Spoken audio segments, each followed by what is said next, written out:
Hello there, Tarot Tube, and anybody else who stops by. So it's that crazy time of year. See, I'm wearing my black warm top where it's cold, but we're hopeful for spring.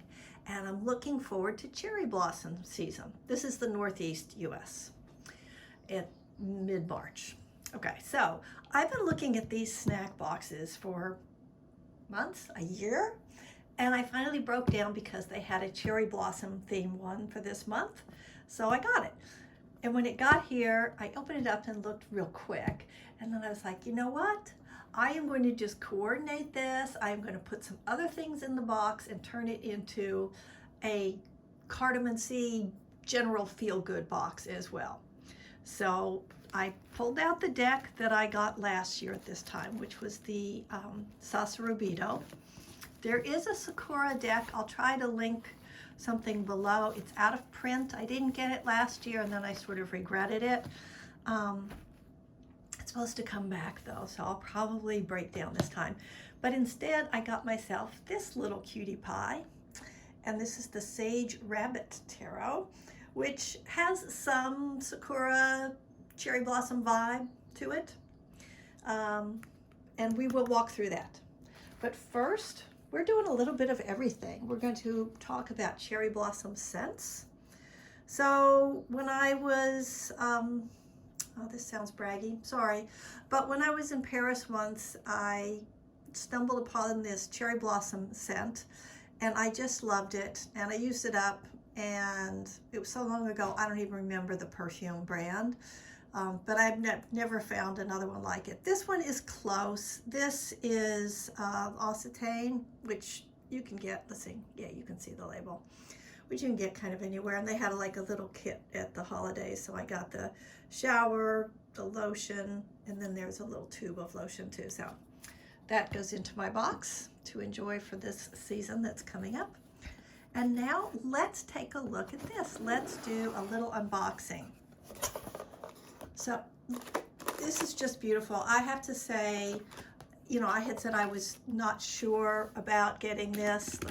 It's so cute. It is so cute.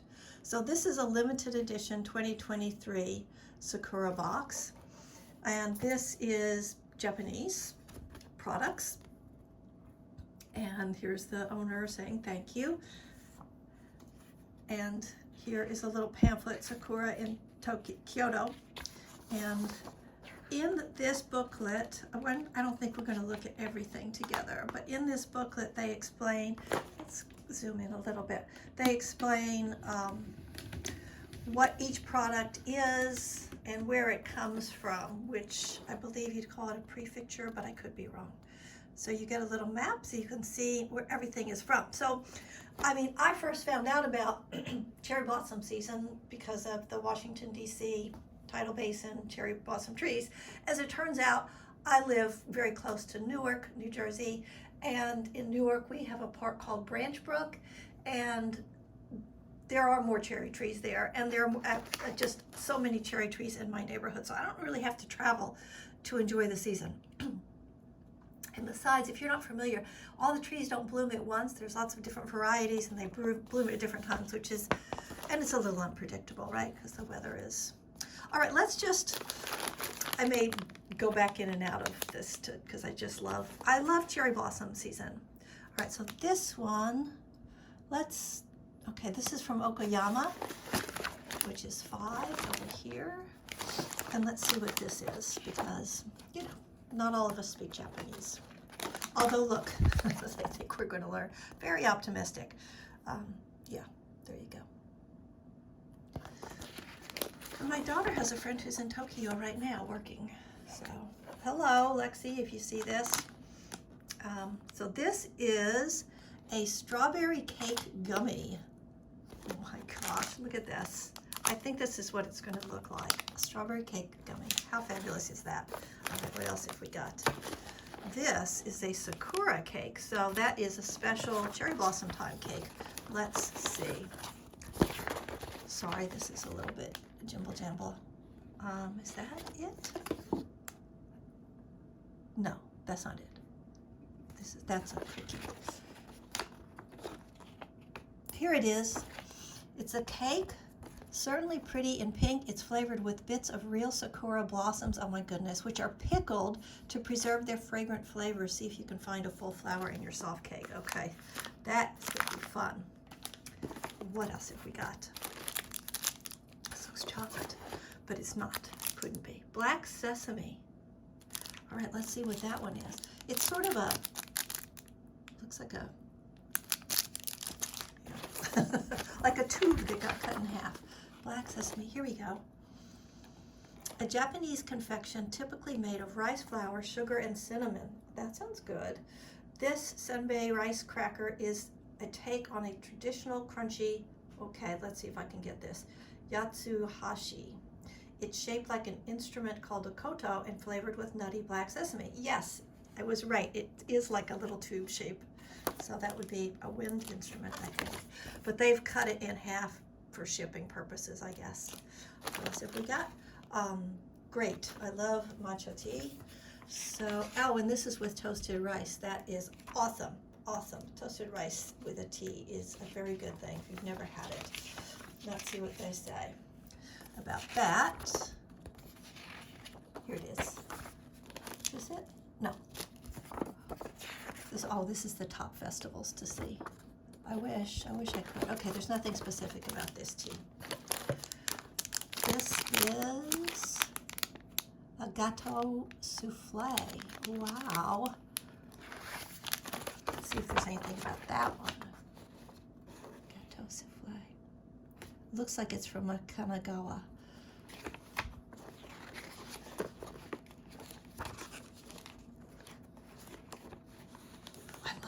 So much. It just charms the heck out of me that you can get it so many places now. Here we go, the Sakura Soufflé.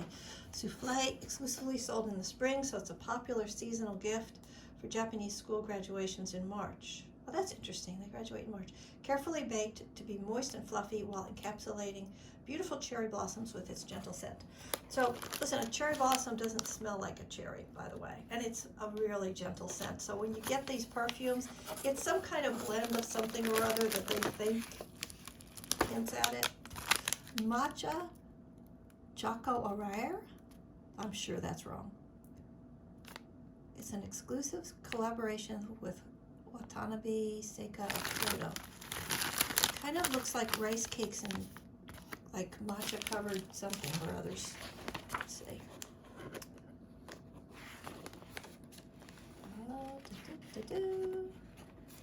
Don't see it.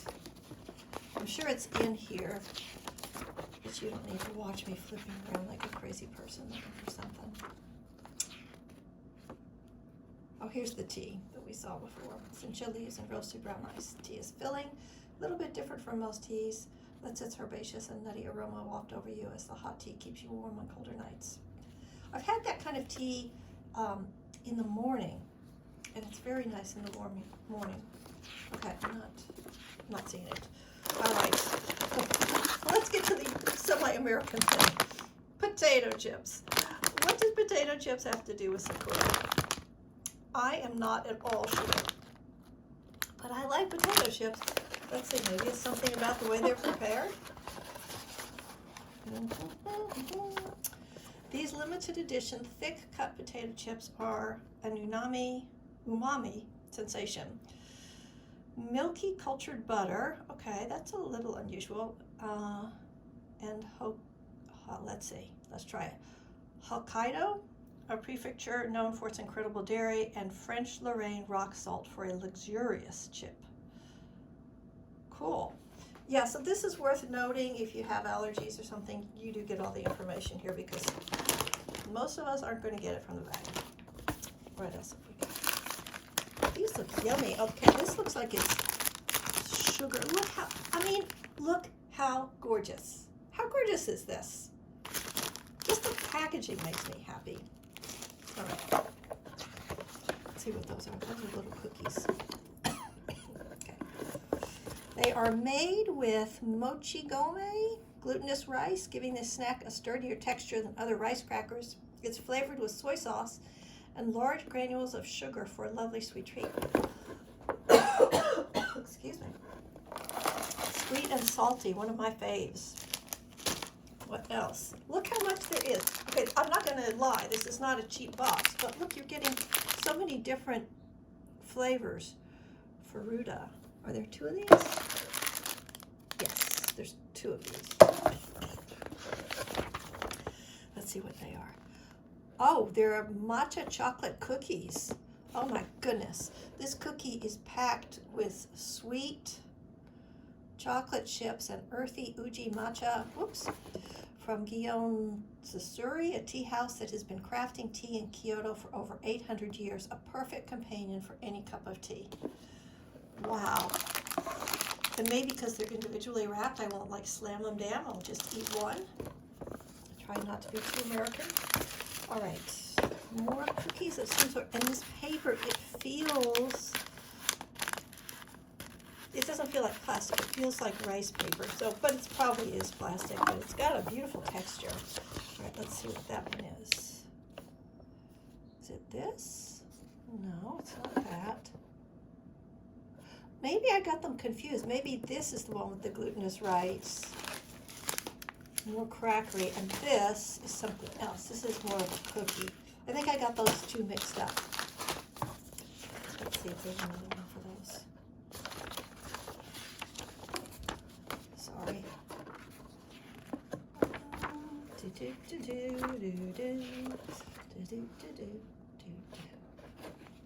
Nope, not seeing it. Doesn't mean it's not there. You probably saw it as I whizzed past it. Okay. Now we've got 2 of these. Look at those little cuties on there. And the little, look at the little monk. And the doggy and the bird and the happy flying hearts. Gee whiz. This is really sparking joy, despite the fact that my house is messy. Let's see. There it is. It's a Kororan Momotaro Saku Puffed Chocolate Peach Puffed Biscuit. Is that right? Or am I reading the wrong things? Yeah, no, that's it. It's this one. Peach infused white chocolate. Packaging features Momotaro Peach Boy and his friends. Oh, this is Momotaro Peach Boy. Very cute. All right, now this one. Popular souvenir in Kyoto. These, I don't know how to say that, crisp French butter, cookie shaped like ume plum blossoms. They have a light taste of plum and sweet sugar. All right, so this is interesting. I have an ornamental plum in my yard that's going to bloom this year. It's the first time I've got to see it bloom, so I'm going to get to see if the plum blossoms are that shape. I'll find out for myself. Why trust a book? Ooh, okay. Sakura Horo Horo Moro Koshi Cookie. Have you ever had a polvorón? I said that wrong. They're Spanish biscuits made with roasted almond flour. This cookie is inspired by a polvorón, maybe I'm right, and uses roasted wheat and azuki bean flour with added sakura scent. I am intrigued. I'm intrigued. So this box, clearly not for people who have gluten allergies. This one looks like it would be hot, right? With all this red packaging on it. Let's see what's in there. There we go. That is a vegetable apare tomato. Oh, okay. A rice cracker that's perfectly encapsulates a tomato's unique combination of sweet, savory, and slightly sour. Love it. Okay, this one the gluten-free folks can have. And then, remember there was that one that I couldn't find. Here it is. Is that this? Yeah, that's this. Okay, so this is the handmade matcha choco arare. Our first partnership with Kyoto's one time. Okay, 70 years. That's a goodly amount of time to be making rice crackers. An endlessly interesting chat. Creamy chocolate and bitter matcha. I like how the flavors are mixed, you know, like sweet and bitter, sweet and salty. All right, and here's the last thing I have in the box. there's one more item. It's in my fridge because I wasn't sure about it. So this one, let's see, these are definitely gummy. Let's see what they are, and then I'll tell you about the one that's in the fridge, because I didn't want to have it go bad on me, because I've had the box for a week already. There it is, Sakura Mochi. The first mochi we ever introduced in 2019. Our members loved it so much that we've tried to curate as much mochi of these rice cakes as possible.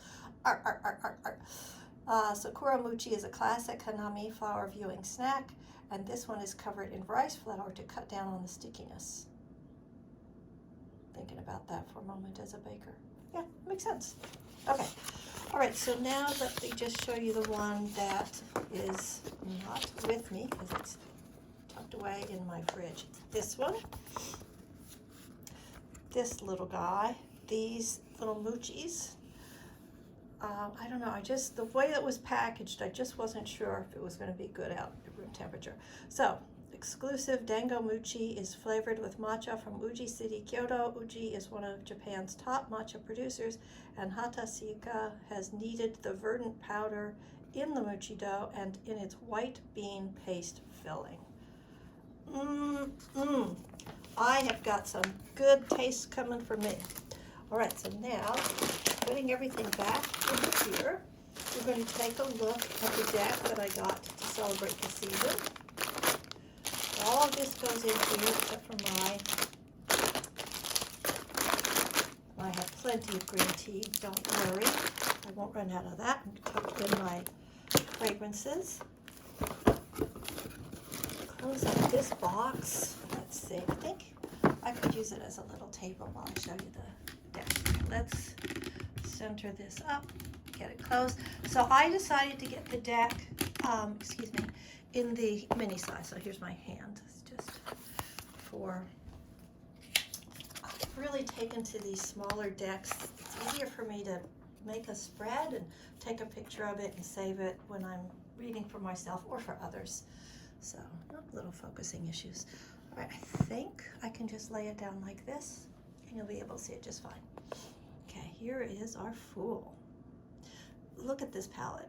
This is making me very happy. The way they've mixed rose tones with warmer yellows. There's the Magician. So it looks like we're going straight Rider-Waite-Smith here. Look at the little feet, little bunny feet. Oh, okay, look at how they put the symbols are there as earrings.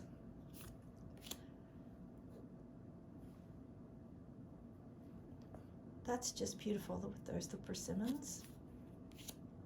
All right, so for those of you who really like your traditional RWS symbology, we've tucked it in a little bit here, but with these clearly Japanese, I'm assuming this is Japanese.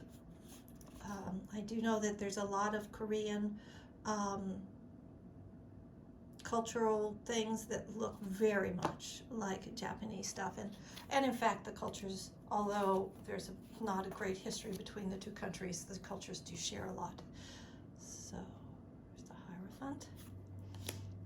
Oh, how beautiful are the lovers. Oh my gosh, and look, I feel like for me the lovers implies choice of, about partnerships, and this is a choice, right? I love that.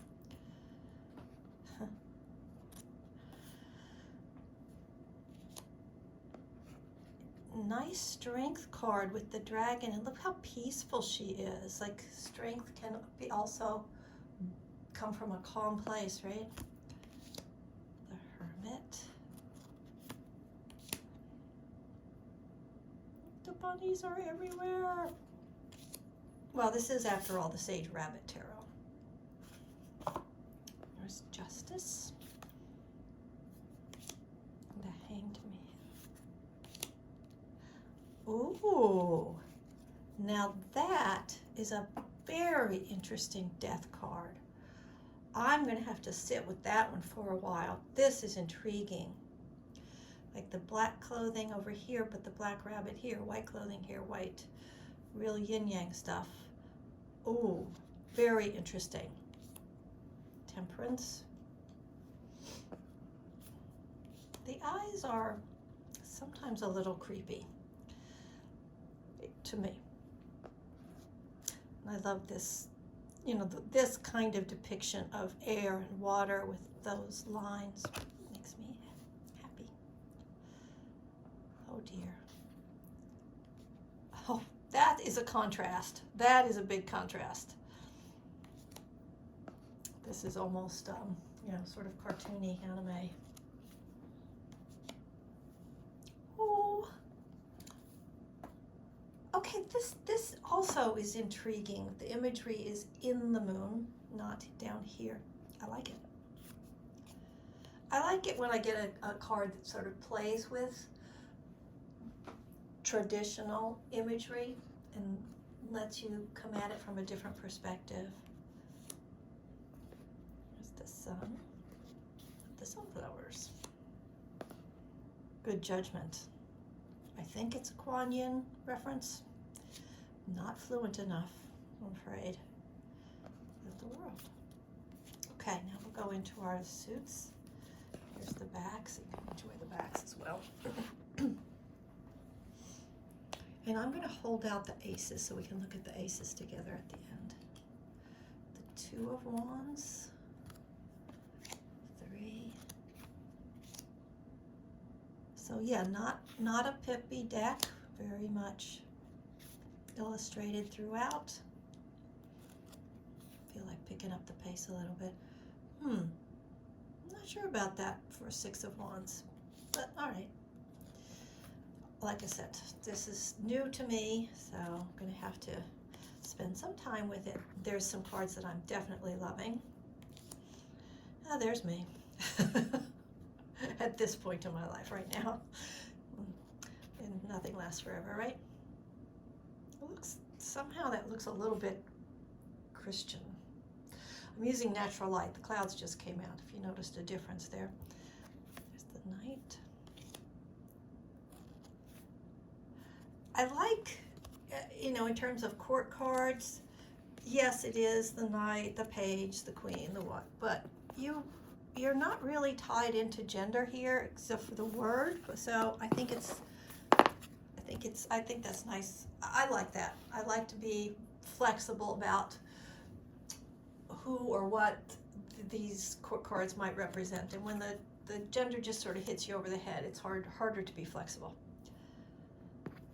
She's beautiful. Put her over there. See, I'm talking about gender and I said she. Why? Because of the pastels. Is that right? I constantly being challenged to really think about my assumptions. Okay, 2 of Cups. Love it. Very much love this. Oh, yep, sometimes it's like that. And sometimes it's like that. And then it's like that.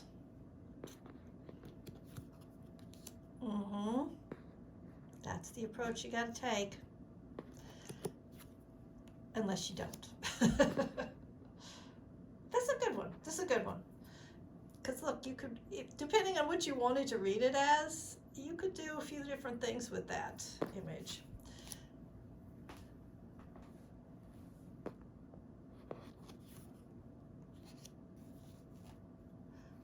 Lovely. I like that this is not totally family oriented, this image. Okay, Page, Knight. Oh, looking pretty serious for a Knight of Cups. Queen of Cups and King. Put my ace over here. Brace yourself. What did they do with it? Oh, okay, there we go. Oh, interesting. Sitting. Okay.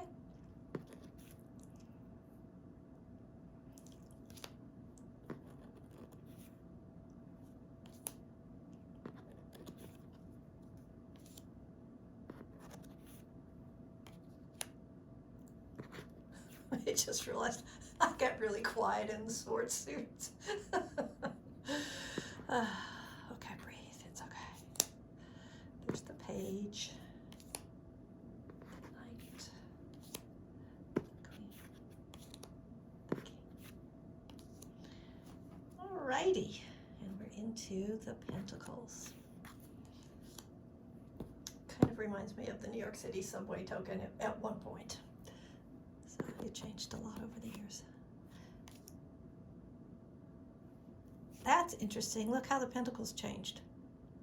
Okay. Okay.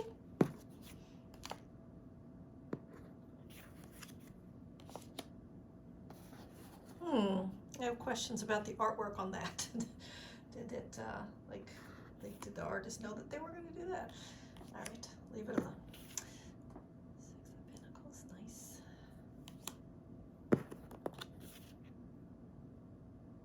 Looks so thoughtful.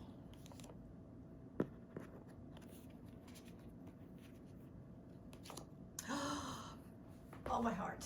There it is. That's it. That's the Sakura card. That's it, baby. I'm putting her right there.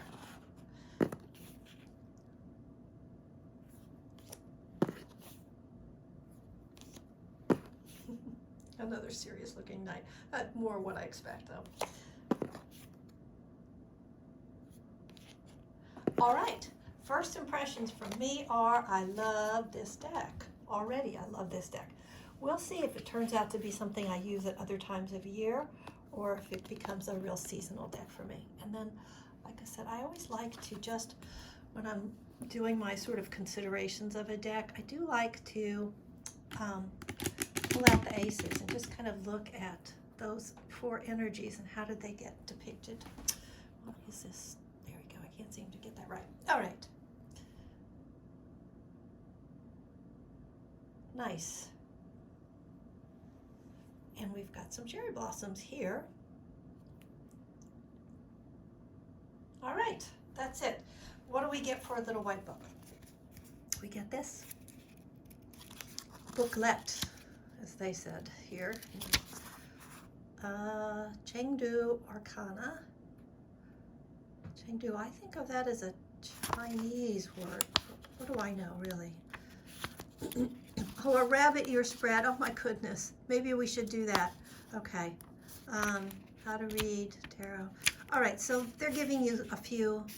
When rabbits are mentioned, most Chinese people will think of the jade rabbit, you too. In Chinese mythical stories, the jade rabbit, who's as white as polished jade, excuse me, holds a jade pestle to pound the elixir of immortality in the moon palace, and is the companion. Wow.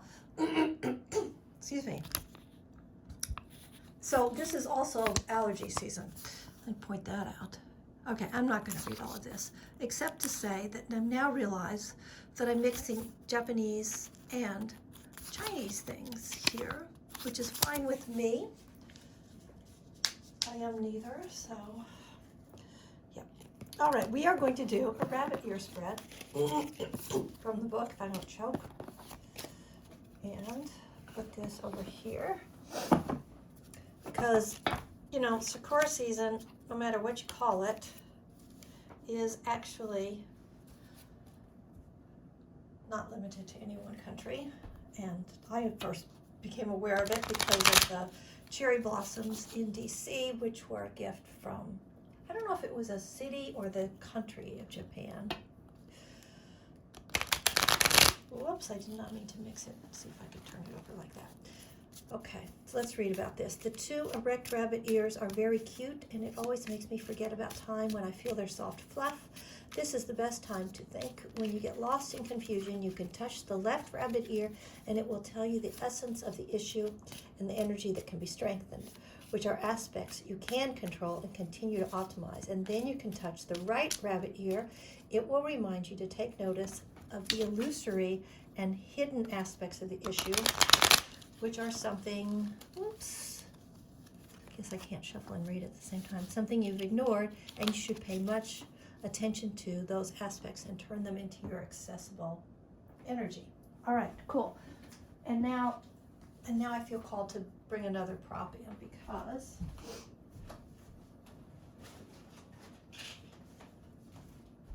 this was a gift to me. Because I'm in a Dungeons and Dragons game, and I'm a ranger rabbit.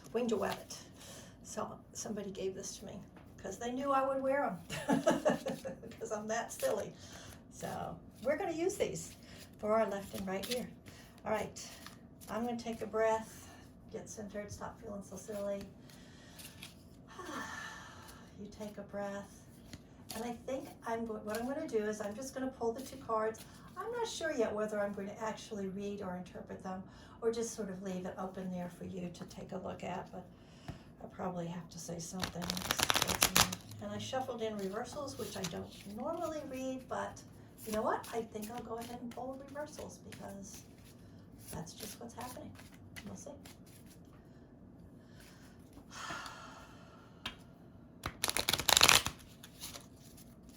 Shuffles nicely, by the way. Okay.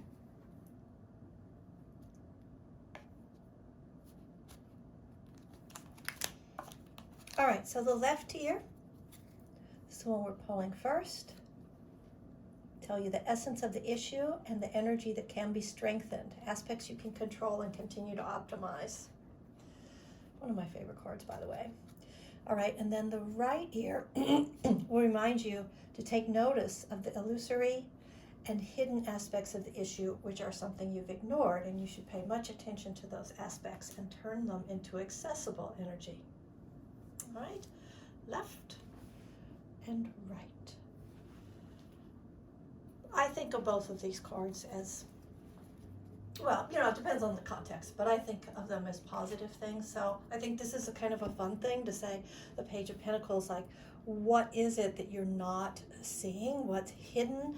The Page of Pentacles, that's sort of a slow moving, it's not a fast card. So that would make sense. There's something there that you could, if you can just calm down, slow down, and you know, what is sitting there waiting to be worked on? What have you been considering? Oh, there we go. I started reading. Yeah, that one. And then the Six of Cups. I automatically jump to that nostalgia childhood thing, especially when we get a card that's really looking like that.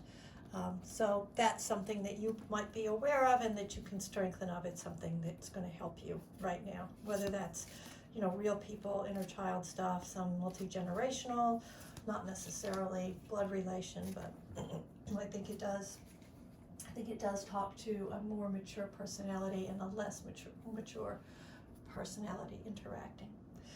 All right, that is it. So that was kind of a long walkthrough for me because I combined a beautiful box, the Bokksu snack box from Japan, and this lovely deck, the Sage Rabbit Tarot, which I thought was Japanese or Korean, but I think now is Chinese because I don't know. Somebody's going to look at this and know the answer to that question, and please pop it in the comments below. If you have got a deck that you really enjoy using at this time of year, or something that you think is very spring-like, it doesn't have to be cherry blossoms, but if it is, that would make me happy because I'm all about the cherry blossoms. And looking forward to seeing what my plum blossoms look like this year. All right, that's it for me for right now. Take care, be well, find some beautiful thing in this season and every season. Bye-bye.